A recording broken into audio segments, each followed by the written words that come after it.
చూస్తూ ఉంటే అంత అమ్మాయిలు కనిపిస్తున్నారు. అబ్బాయిలు ఎక్కడున్నారు? అబ్బాయిలు నిలవలేదా? అంత అమ్మాయిలే కనిపిస్తా ఉన్నారండి. వచ్చారా? ఏమ్మా వదిలేశారా ఏంటి అబ్బాయిల్ని? ఓకే, బాగా గౌరవించారు. వెరీ గుడ్, అలానే చేయండి.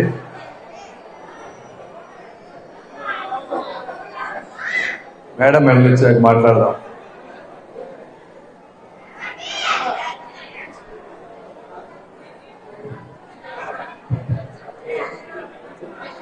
Okay okay, thank you. వేదికను అలంకరించినటువంటి పెద్దలకు, ఈ కార్యక్రమానికి నన్ను ఆహ్వానించిన ఈశ్వరరావు గారికి, మాధవి గారు ఇప్పుడు వెళ్ళారు, వెంకట్ గారికి, తన్నీరు ఆంజనేయులు గారికి, చంద్రగిరి బాబు గారికి, జాన్ సైదా గారికి, శ్రీనివాసరావు గారికి, అదేవిధంగా ఒంటరి సోదర సోదరి మండలందరికీ, పాత్రికేయులకు, తెలుగుదేశం పార్టీ సీనియర్ నాయకులకి అందరికీ కూడా హృదయపూర్వక నమస్కారాలు.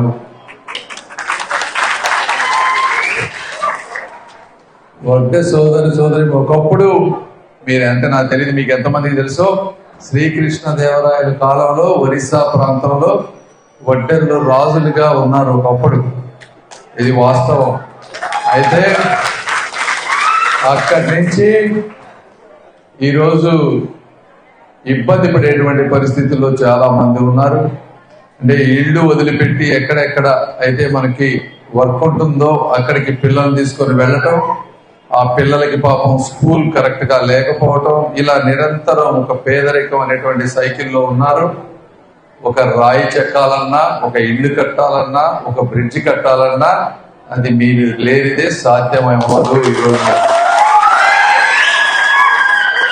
అదేవిధంగా చాలా మంది స్కూల్స్కి వెళ్ళి ఇంజనీరింగ్, ఆర్కిటెక్చర్ చదువుకుంటారు. ఏమి చదువు లేకపోయినా మీ చేతిలో ఉన్నటువంటి శిల్పంతో, మీ నాలెడ్జ్ తోటి చక్కగా చెక్కగలిగినటువంటి గొప్ప వ్యక్తులు మీరు అని చెప్తా ఉన్నాం ఒకసారి. అయితే మీకు జనరల్ గా ఎప్పుడు కూడా సమాజం నుంచి బయటకు రావాలి, పేదరికం నుంచి బయటకు రావాలంటే పిల్లలకి మంచి స్కూళ్ళు ఉండాలి. మీరు కష్టపడి పని చేసుకుంటే మీ ఆత్మాభిమానానికి తగ్గటువంటి శాలరీ ఉండాలి, ఇన్కమ్ ఉండాలి. అయితే వీళ్ళందరూ చెప్పినట్టు జగన్మోహన్ రెడ్డి గారు ఇసుకని అంటే ఎక్కడా లేని విధంగా ఇసుకని ఒక మాఫియా లాగా చేసి, ఒక కార్పొరేట్ సంస్థలాగా చేసి మొత్తం ఆయన దోచుకొని కొన్ని లక్షలాది మంది భవన నిర్మాణ కార్మికుల పొట్టగొట్టిన మాట వాస్తవం. అప్పులు పాలైపోయినటువంటి మాట కూడా వాస్తవం. అదే ఈ రోజు కనుక ఈ రాజధాని ప్రాంతం కానీ లేకపోతే మన రాష్ట్రం డెవలప్ అయితే, లేబర్ కి విపరీతమైన డిమాండ్ పెరిగితే మీకు రోజుకు 1000-1500 రూపాయల ఆదాయం పెరగాల్సినటువంటి పరిస్థితి. ఎందుకంటే 4-5 సంవత్సరాల ముందు ఎంత ఆదాయం ఉందో ఈ రోజు కూడా కొద్దిగా పెరిగింది. కానీ నిత్యావసర వస్తువుల ధరలు కానీ, కరెంటు బిల్లులు కానీ, ఖర్చులు విపరీతంగా పెరిగినాయి. ఆదాయం అదే స్థాయిలో పెరగలేదు. కాబట్టి చాలా మంది ఇబ్బందులు పడేటువంటి పరిస్థితిలో ఉన్నారు.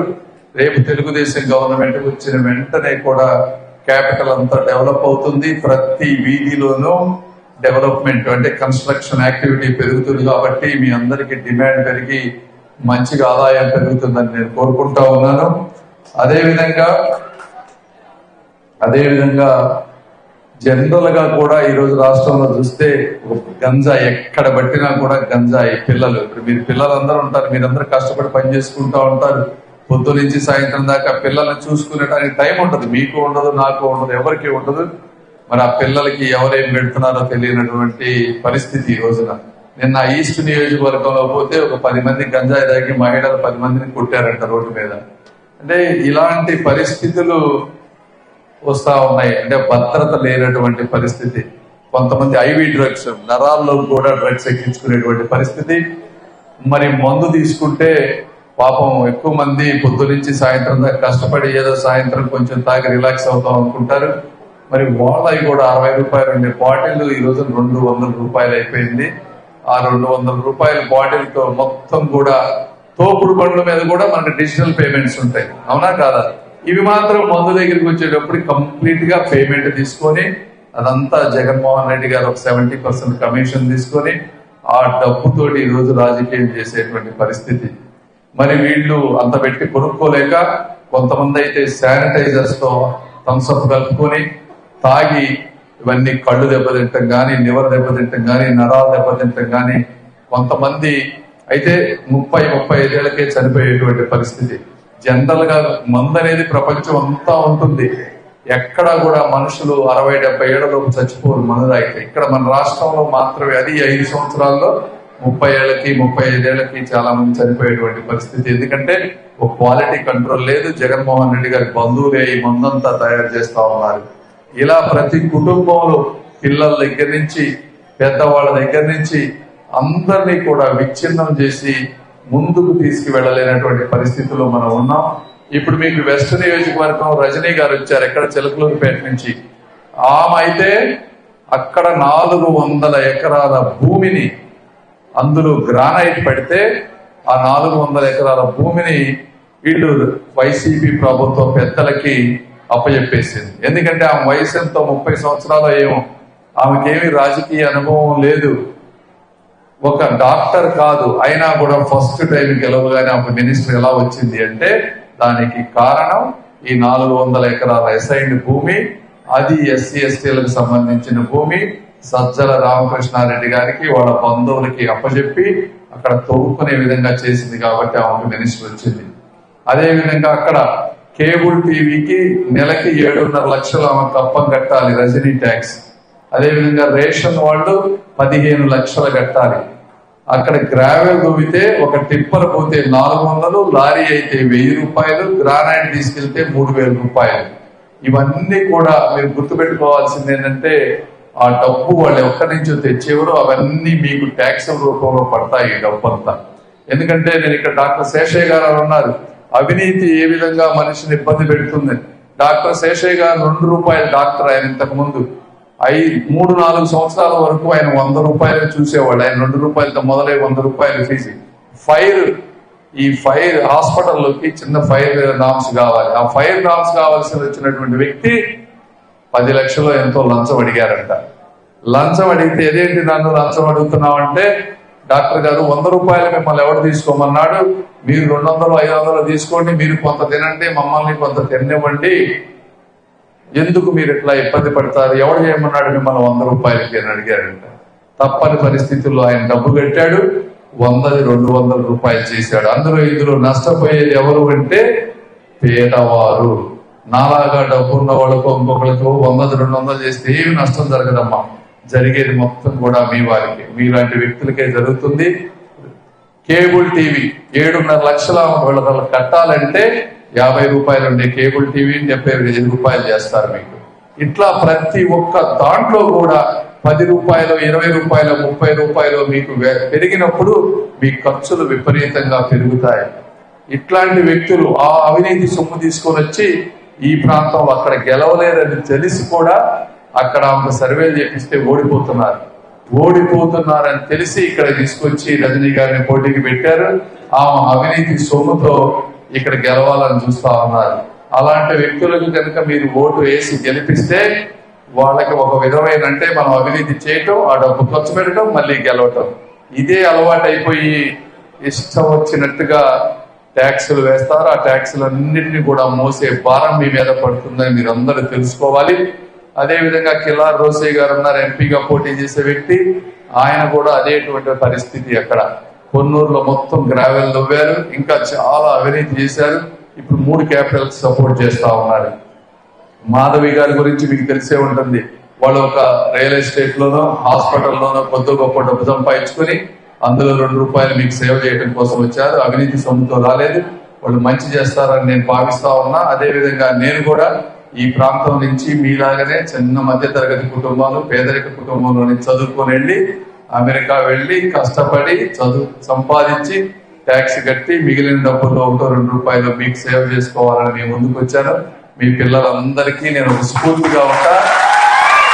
మీరందరూ కూడా మీ పిల్లలకి చెప్పొచ్చు, అరే బతికితే పెంసాలాగా బతకాలరా, కష్టపడు సంపాదించు, ధర్మంతో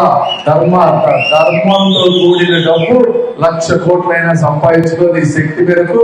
ట్యాక్స్ కట్టు, చక్కగా బతుకు, 10 మందికి నిస్వార్థంగా సేవ చేయనే విధంగా మీ పిల్లలందరికీ చూపించడానికి నేనున్నాను. ఈ ప్రాంతాన్ని కూడా అద్భుతంగా మీరు ఎప్పుడు చూడనటువంటి విధంగా నిరంతరం కష్టపడి మీ అందరికీ ఎంతో కొంత నాకు తెలిసినంతగా మీ అందరికి ఏదో ఒకటి చేస్తానని మనస్ఫూర్తిగా తెలుసుకుంటా ఉన్నాను. అదేవిధంగా ఇప్పుడు చాలా ఈ చుట్టుపక్కల ప్రాంతంలో నేను అన్ని తిరుగుతా ఉంటే ఎక్కువ మంది నాకు చెప్పిన విషయాలు ఏంటంటే వాటర్ ప్రాబ్లం, డ్రైనేజ్ ఇష్యూ, కొన్ని రోడ్లు, 4వది ముఖ్యంగా పక్కా ఇళ్ల పట్టాలి. ఈ 4 ఎక్కువగా ప్రతి ఒక్కరు కోరుకుంటున్నారు. వీటన్నిటి సమస్యల మీద నీళ్లు మనకి ఎందుకు రావట్లనే దాని మీద నాకు ఐడియా ఉంది. డ్రైనేజ్ ఇలా ఎందుకు ఉందనే దాని మీద ఐడియా ఉంది. ఇళ్ల పట్టాలు ఒక్కొక్క ప్రాంతాల్లో ఒక్కొక్క సమస్య, కొన్ని కోర్టుల్లో ఉన్నాయి, కొన్ని వేరే విధంగా ఉన్నాయి. అయితే 30-40 సంవత్సరాల నుంచి ఇళ్లలో ఉన్నా కూడా ఇళ్ల పట్టాలు ఇవ్వలేనటువంటి పరిస్థితి. ఆ కోర్టుల్లో కేసులు ఏమో మరి సంవత్సరాలు ముందుకు వెళ్తా ఉన్నాయి. నిన్న 2 రోజుల క్రితం చంద్రబాబు నాయుడు గారు ఇక్కడికి వచ్చినప్పుడు నేను సార్కి ఒకటే చెప్పా, సార్ ఇక్కడ అందరూ మహిళలు కానీ వీళ్ళందరూ ఎన్నో రోజుల నుంచి ఆ ఇళ్లలో ఉంటున్నారు, మనం ఏదో ఒకటి చేసి ఆ ఇళ్ల పట్టాలు ఇవ్వాల్సిన పరిస్థితి ఉంది అని చెప్తే తప్పకుండా మనం చేద్దాం ఉన్నారు.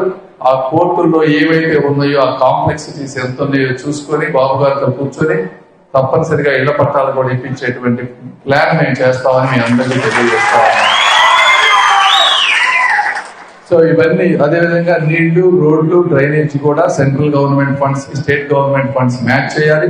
మ్యాచ్ చేసినప్పుడు మాత్రమే ఈ ప్రాజెక్టులు వస్తాయి. ఒకటే గుర్తుపెట్టుకోండి, జగన్మోహన్ రెడ్డి గారు అవేమీ చెయ్యరు. ఏంటి బ్రిడ్జెస్ కానీ, రోడ్లు కానీ, డ్రైనేజ్ కానీ ఇవన్నీ ఎందుకు చేయరు అంటే వాటికి ఓట్లు లేవు. అదే మీకు ఒక 5,000 3,000 వేశారనుకోండి, జగన్ అన్న నాకు ఇచ్చాడు ఈ 3,000 కాబట్టి మీరు ఓట్లు వేస్తారని మీరు అనుకుంటారు. అందుకని అవి చేస్తారు తప్పించి మౌలిక సదుపాయాలకి ఓట్లు లేవని ఆయన వాటి మీద పూర్తిగా గాలికి వదిలేస్తారు ఈ రోజున. ఇది వాస్తవం. ఇవాళ హాస్పిటల్ నుంచి వచ్చారు కొంతమంది డాక్టర్లు చెప్తా ఉన్నారు, సార్ మా హాస్పిటల్లో ఎవరన్నా పేదవాళ్ళు వస్తే ఈ మెడిసిన్స్ లేవు సార్, ఈ ఎక్విప్మెంట్ లేవు సార్, ఇవన్నీ పాడైపోయినాయి, ఇవన్నీ ఉన్నాయంటే మరి ఏంటని అడిగితే వాళ్ళేమో ఫండ్స్ లేవు అంటున్నారు సార్. ఏది అడిగినా ఫండ్స్ లేవు, పథకాలకు వెళ్ళిపోయి హాస్పిటల్లో చూసేటువంటి పరిస్థితి లేదు అని చెప్తా ఉన్నారు. మీరందరూ తెలుసుకోవాలి, జీవితంలో సంక్షేమ పథకాలు అవసరం. అయితే సమగ్ర అభివృద్ధి అనేది ఎంత సంక్షేమం వచ్చినా మీరు హాస్పిటల్కి వెళ్ళి గబక్కన హార్ట్ అటాక్ ఇంకోటి వస్తే మిమ్మల్ని అక్కడ డాక్టర్ మందులు లేకుండా మిమ్మల్ని బతికించలేకపోతే ఉపయోగం ఏముంది, ఎంత సంక్షేమం వచ్చినా కూడా. అదే మీ పిల్లవాడు గంజాయికి బానిస అయిపోయి, అంటే గంజాయి 2019 ముందు ఎప్పుడన్నా మనం విన్నామా ఈ రాష్ట్రంలో గంజాయి? ఎప్పుడన్నా ఎందుకు వచ్చింది మరి ఈ 4-5 సంవత్సరాల్లోనే గంజాయి? వేరే రాష్ట్రాల్లో లేదు, ఎక్కడన్నా ఉన్నా కూడా ఈ రాష్ట్రం నుంచి వెళ్తాంది. అంటే పోలీసు వ్యవస్థ గంజాయిని అరికట్టలేదా అని మీరు కూడా అర్థం చేసుకోవాలి. అంటే ఇట్లాంటి అసమర్థ పాలన ఉన్నటువంటి వ్యక్తులు సమాజ హితం కోసం అన్ని వర్గాల ప్రజలను ముందుకు తీసుకువెళ్లాల్సినటువంటి ఒక ముఖ్యమంత్రి ఇంట్లో కూర్చొని బయటకు రాకుండా అవినీతి సొమ్ముతో రాజకీయం చేస్తారనుకున్నటువంటి ప్రక్రియని మీరందరూ తిప్పికొట్టాలి. ఆఖరిగా నేను ఫైనల్ గా ఇవన్నీ చాలా అన్నట్టు ఈ ల్యాండ్ గ్రాబింగ్ యాక్ట్ అని తీసుకొచ్చారు. ల్యాండ్ గ్రాబింగ్ యాక్ట్ అంటే మీ ఇల్లు దస్తావేజులన్నీ కూడా వాళ్ళ దగ్గర ఒరిజినల్ పెట్టుకుంటారంట, మనకి జిరాక్స్ కాపీలు ఇస్తారంట. అంటే అసలు మన డాక్యుమెంట్లు మన బీరువాల్లో దాచిపెడితేనే ఎవడో ఒకడు దొంగ కాపీలు పెట్టి అమ్మేటువంటి పరిస్థితులు ఉంటే ఈ రోజున అసలు ఒరిజినల్ కాపీలు ఆయన దగ్గర పెడితే మన పరిస్థితి ఎలా ఉంటుందో మీరు అర్థం చేసుకోండి. ఎందుకు, ఏం అవసరం మా కాపీలు నీ దగ్గర ఎందుకు, ఏం చేస్తావు అంటే వీటిని కూడా మొత్తం తాకట్టు పెట్టేశారు, అప్పులు చేశారు రాష్ట్రం అంతా, ఇంకేమి లేవు అప్పులు చేయడానికి. సో ఇవి కూడా పెట్టి అప్పులు చేసి ఈ రాష్ట్రాన్ని ఎటు తీసుకెళ్ళాలి, ఒక భయభ్రాంతుల్ని గురి చేయడానికి మనుషులందరినీ ఆస్తులు వాళ్ళ గుప్పెట్లో ఉంటే మీరు ఎదురు తిరగలేరు, మీరు స్వేచ్ఛగా తిరగలేరు, మీరు కావాల్సిన పార్టీకి ఓటేసుకోలేరు, వాళ్ళు ఏది చెప్తే అది చెయ్యాలి అనేటువంటి ఒక పులివెందుల సంస్కృతి ఇక్కడ తీసుకురావాలని చేస్తా ఉన్నారు. మీరందరూ వాటిని అర్థం చేసుకొని మహిళలే మీరు కుటుంబాన్ని ఆదుకోవాలి. కుటుంబ వ్యవస్థ బాగుంటే సమాజం బాగుంటుంది. మీరంతా చైతన్యవంతులు అవ్వాలని మనస్ఫూర్తిగా కోరుకుంటూ అర్థం చేసుకుంటారని తెలుసుకుంటూ సెలవు తీసుకుంటున్నారు. Thank you.